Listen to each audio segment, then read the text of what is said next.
Well, welcome everybody to Learn Biz here with Ryan Murray, Ethan Miliori, and we've got a really good episode in store.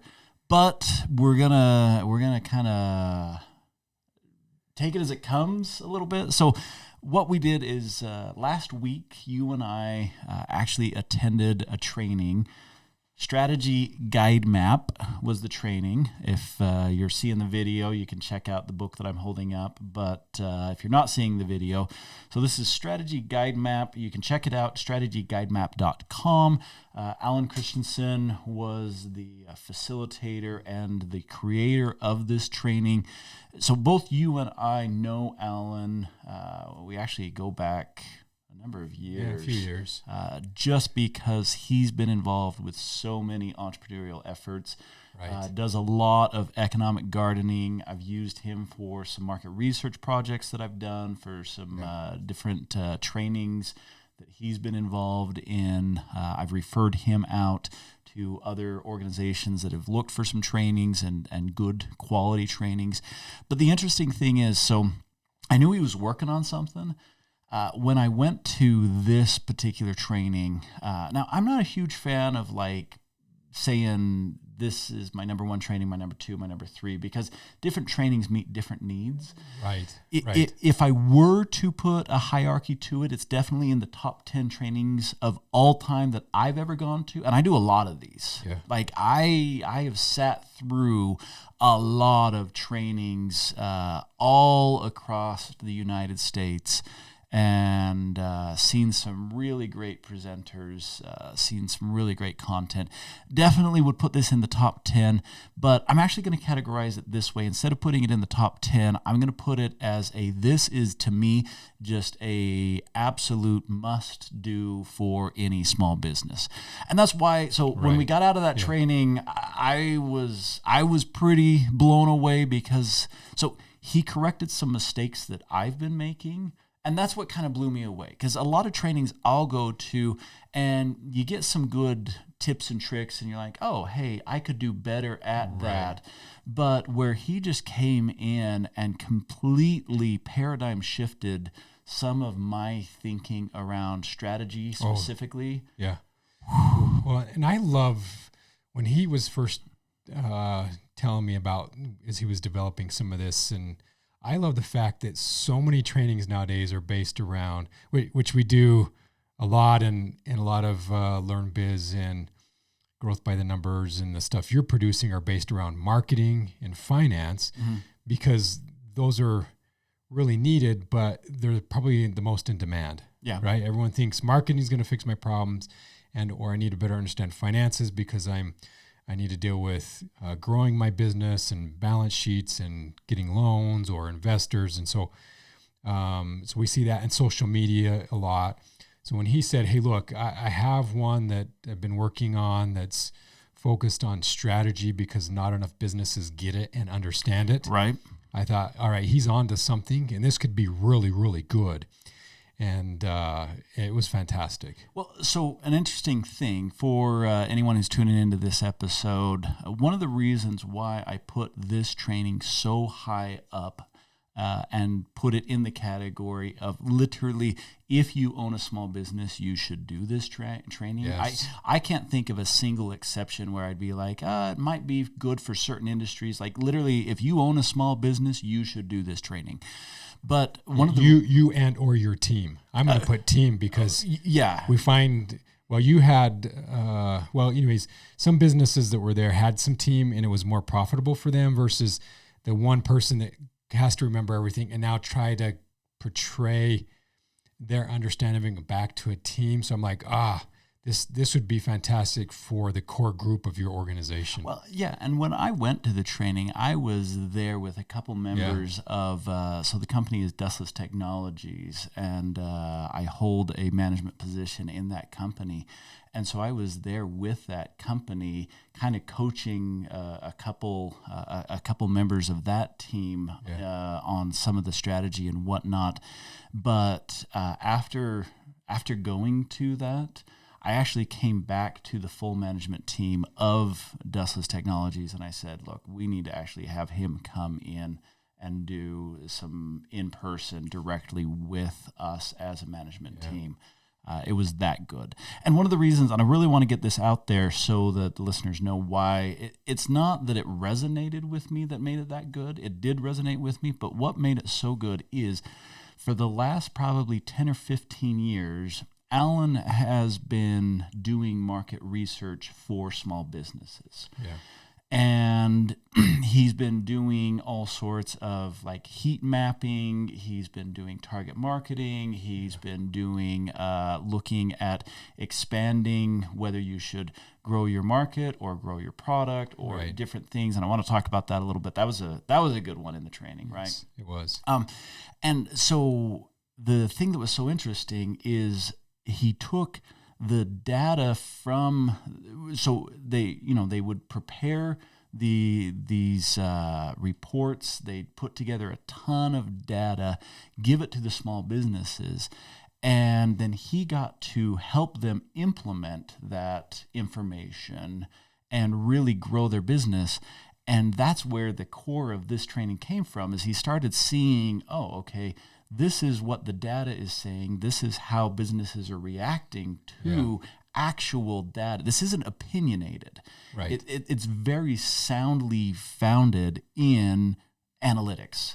And in a way that, there's a ton of analytics. We talk about market research all the time. You've got, like Google Analytics is huge. If you're running a website, any social media is going to have their back-end analytics. Right. Everyone's going to have kind of the dashboard or the reporting. You got some really powerful things like Power BI is wicked crazy cool if you're not using that in your business. But this type of information is case study data that I've never seen anywhere else. And so that to me, when he started talking, I'm like, okay, I'm listening because you've got information that I don't know where else you're going to get this level of information. Well, and I love that he took the focus of strategy and takes it from, hey, wait a minute.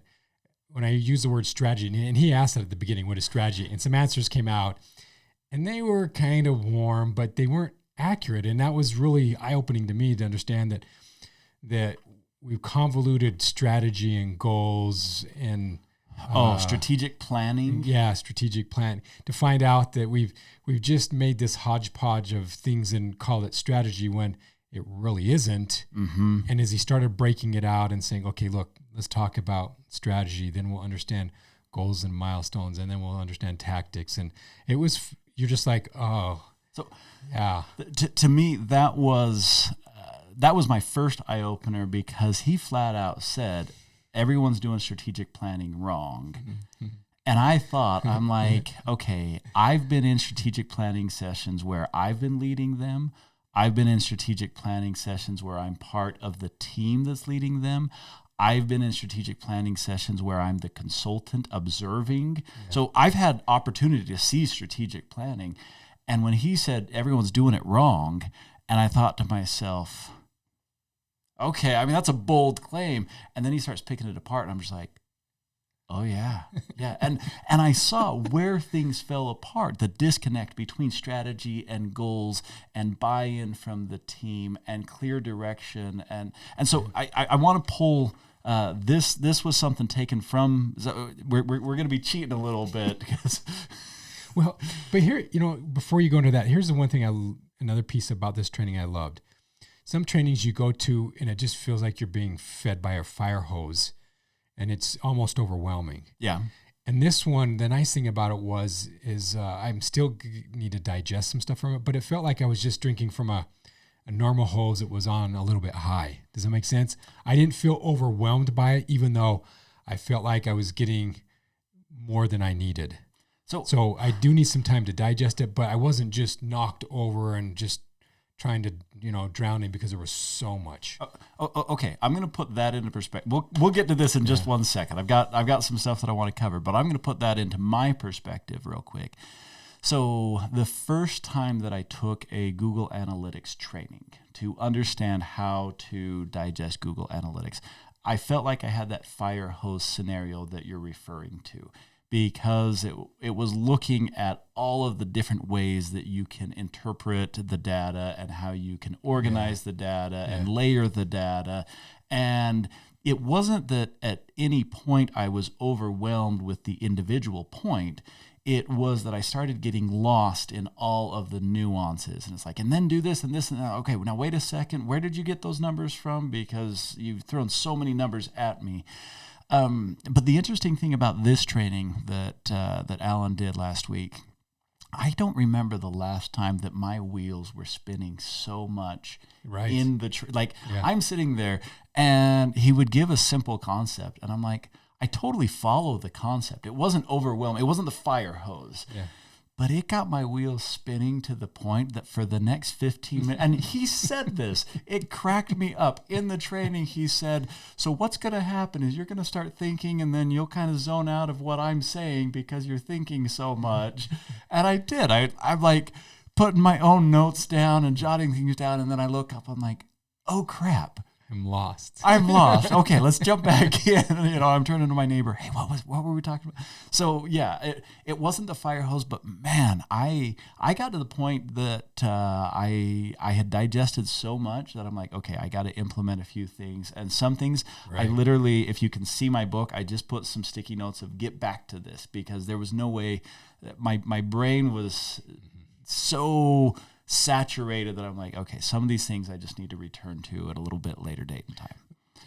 And as you jump into that one, I guess one last point I would say as well is we had a couple individuals that were from nonprofit organizations, which Alan says it's not the perfect fit, but I'll guarantee you'll get stuff out of it. Yeah. I think they got as much out of it as anyone else because, not even a nonprofit, whether you like it or not, it runs as a business. Sure. Yeah. By all principles. If you want it to have any longevity, it needs to run as a business because there's a lot of nonprofits that they only last a few years. Right.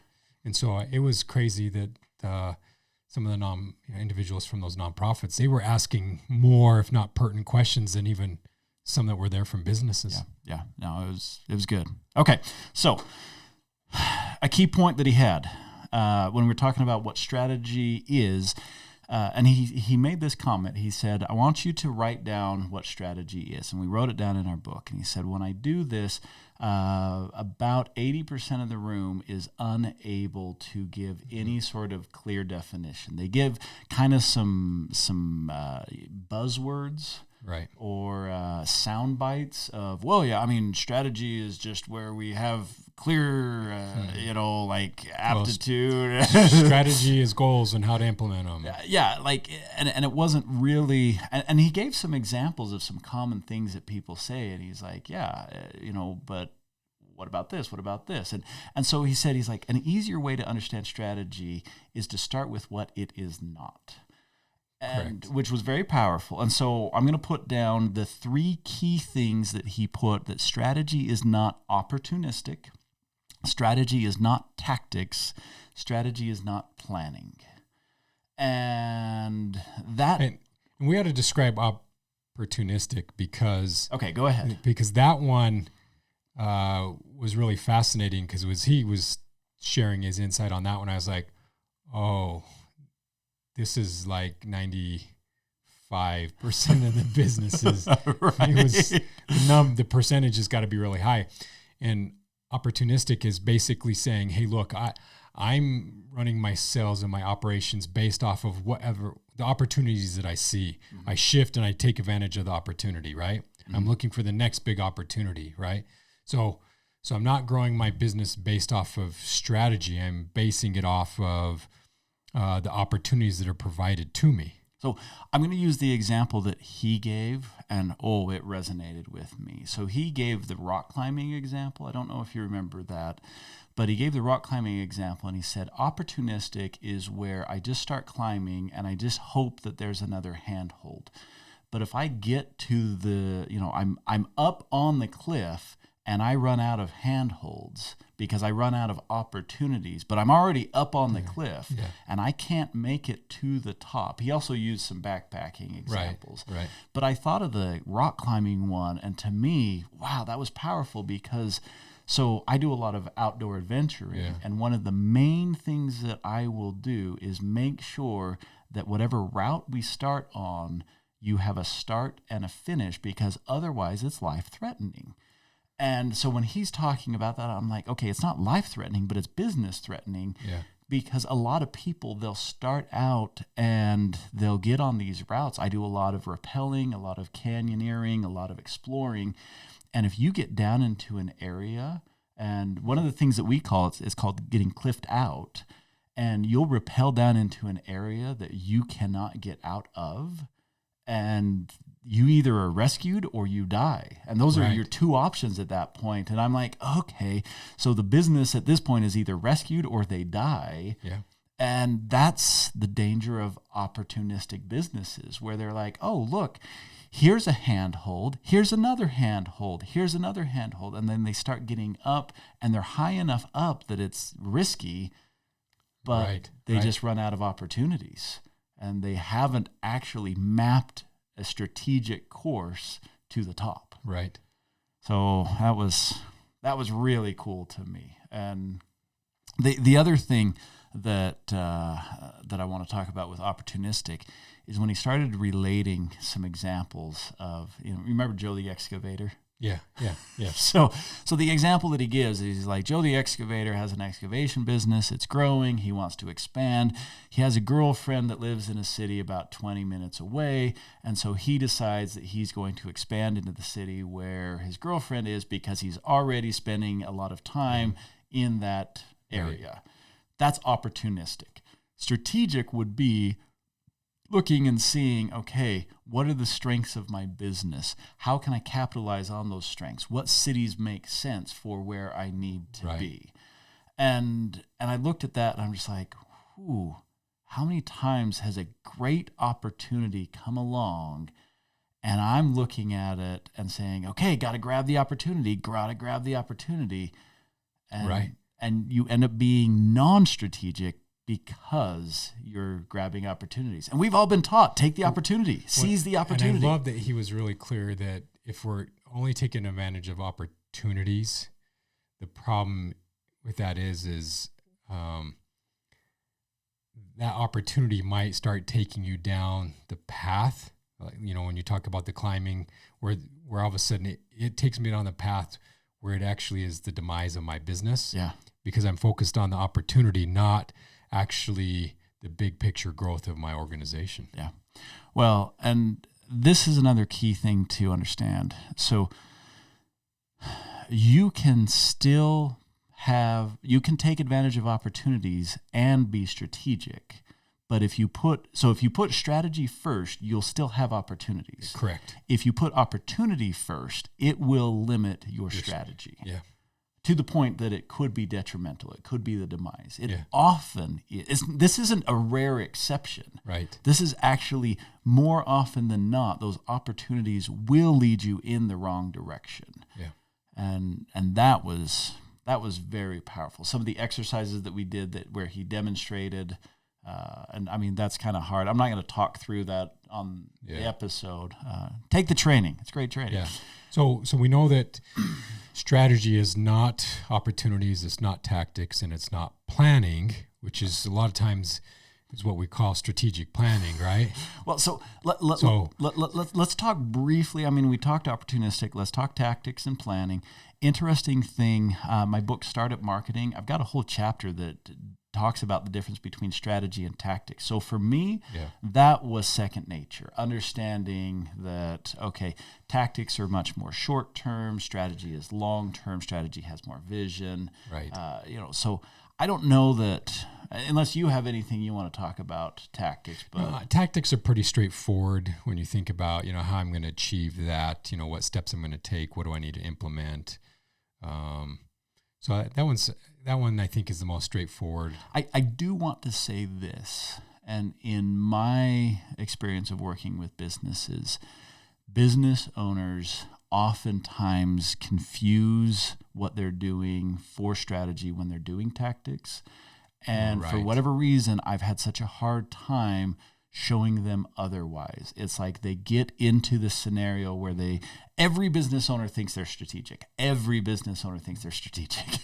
And most of them are just engaging in tactics. They're very short-term, short-minded, not understanding the cause and effect, right, the unintended consequences of decisions, right, and not even understanding if a decision is in line with their strategy. And so even though when you look at it objectively, strategy and tactics are easy to understand the difference, subjectively, for whatever reason, it gets blurred. It gets blurred. Yeah. So, okay, let's talk planning. Did you want to jump in with? No, planning is everyone. Tradition, we do a lot of planning because of just different aspects of your life. We plan our vacations. We kind of plan where we might go to dinner with our family when they're down. We do a lot of planning. But it was really nice that he said it's not strategic. Yeah. Planning is just simply saying this is like when we go on a hike. Planning is, all right, what do we need to take with us? What's going to get us through the 4 or 5 days we're going to be out on the hike? What are the stops we're going to make? Mm-hmm. Right? Now, mind you, and I think this is important to chime in at this point and state that he never said that opportunities, tactics, or planning are bad. Correct. These aren't bad things. They're just not strategic. And so the mistake here is not to do these things. It's great. You need to plan. If you're not planning in your business, you're going to run into problems. The mistake is not the lack of planning. The mistake is thinking that planning is strategy and confusing those. That's the mistake. Yes, that's right.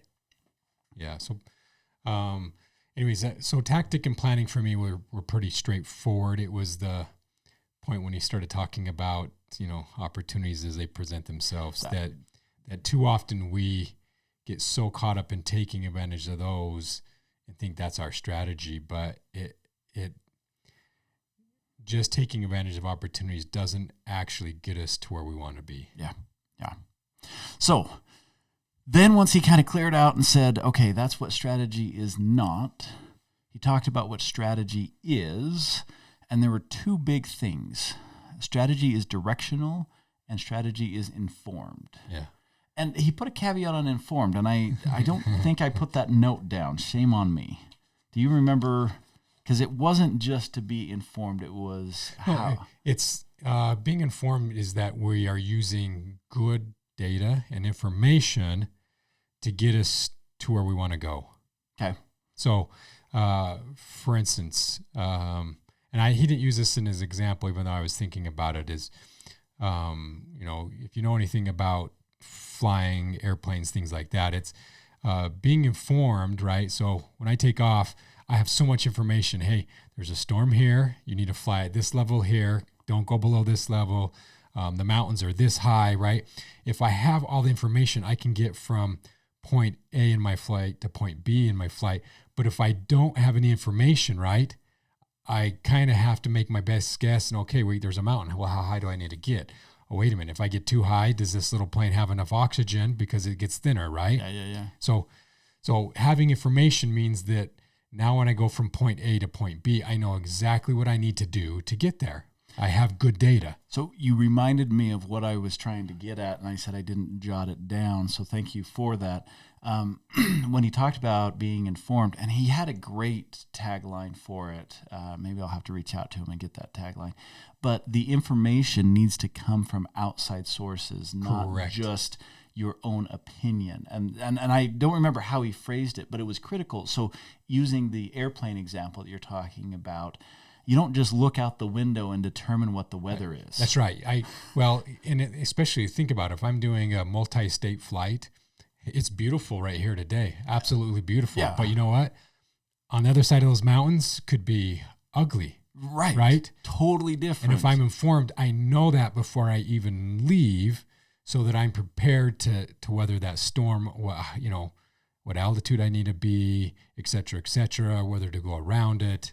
Because it is, it's more tornado-like, and it just might. I don't know if can you get sucked into a tornado? I don't know. Sure. Yeah. I don't know. I don't do aviation. I'm curious. Now. That would be cool to know.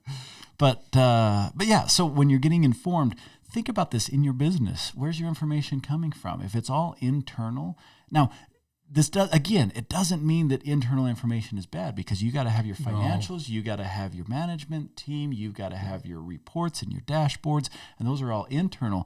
But if you're not looking at external market trends, if you're not looking at competitor analysis, if you're not looking at heat maps. Yeah. Oh man, when he looked at the heat maps with some target marketing, that was powerful. Yeah. So powerful.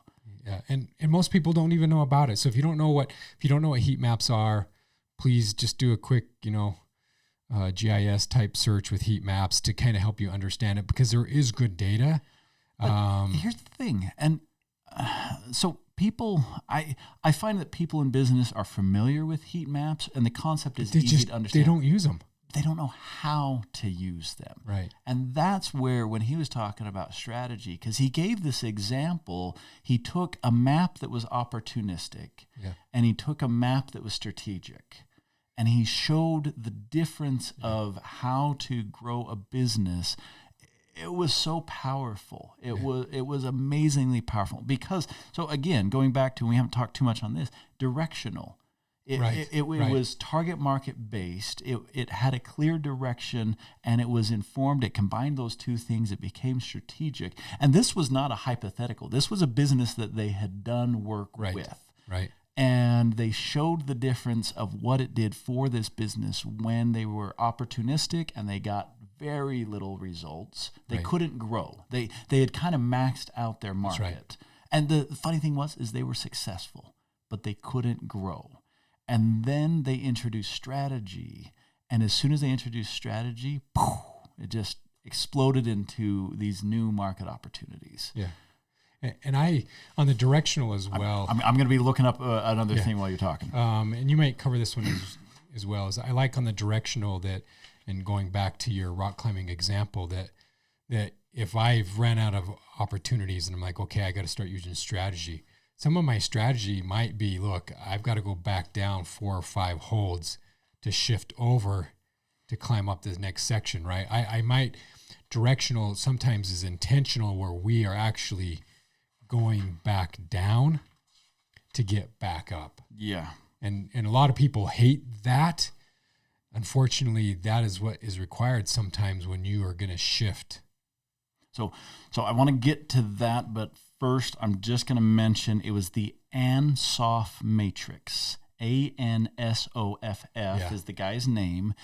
And it's got this grid of market penetration, product development, market development, diversification. Right. And so that's kind of what we were talking about with that heat map example, is when you're strategic, then you can start to understand, are you going after market penetration, product development, market development?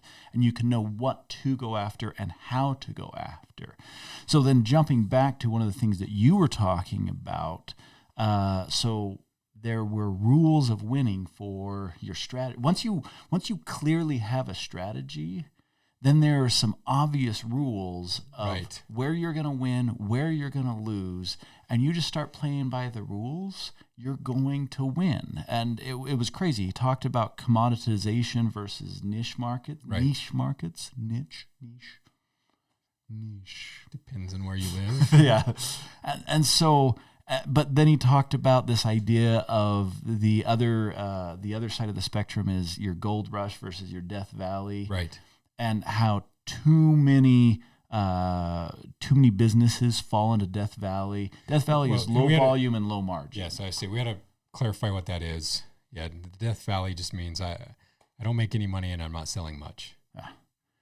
And so, but so basically, all of this core strategy is based on whether you're going after volume or going after margin, right?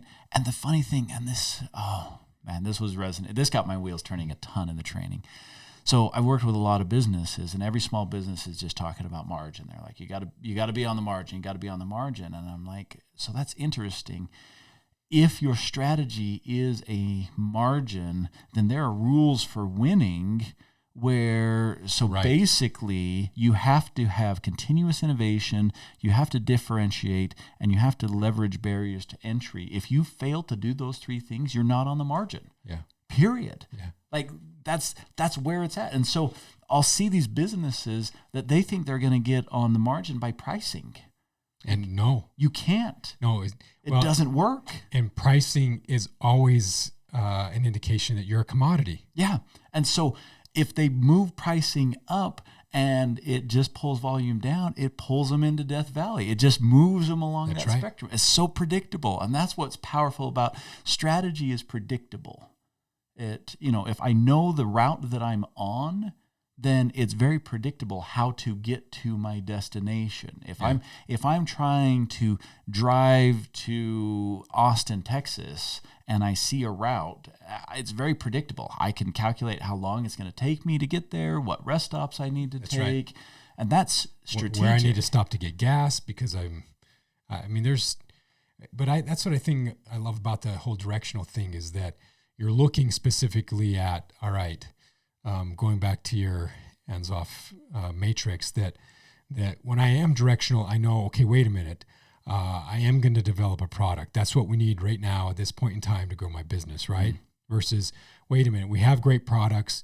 We need to find more markets, right? So I'm going to let markets drive what I do. I'm going to go look at heat maps versus developing products and product lines. So it really is nice that it helps create a focus of, all right, this is where we're going to go. So this is what we need to know. That will allow us to get to here. Yeah. Well, and what was interesting is a lot of trainings that I've gone to, they'll give some tactics, tips and tricks, opinions, things that have worked before. Yeah. And that doesn't mean they're bad, but it's very arbitrary or situational. I shouldn't say arbitrary. I'm going to say situational. Yeah. And so you'll have someone who they got lucky and now they're off presenting on how to do it. And honestly, like there are trainers out there who they just play the odds.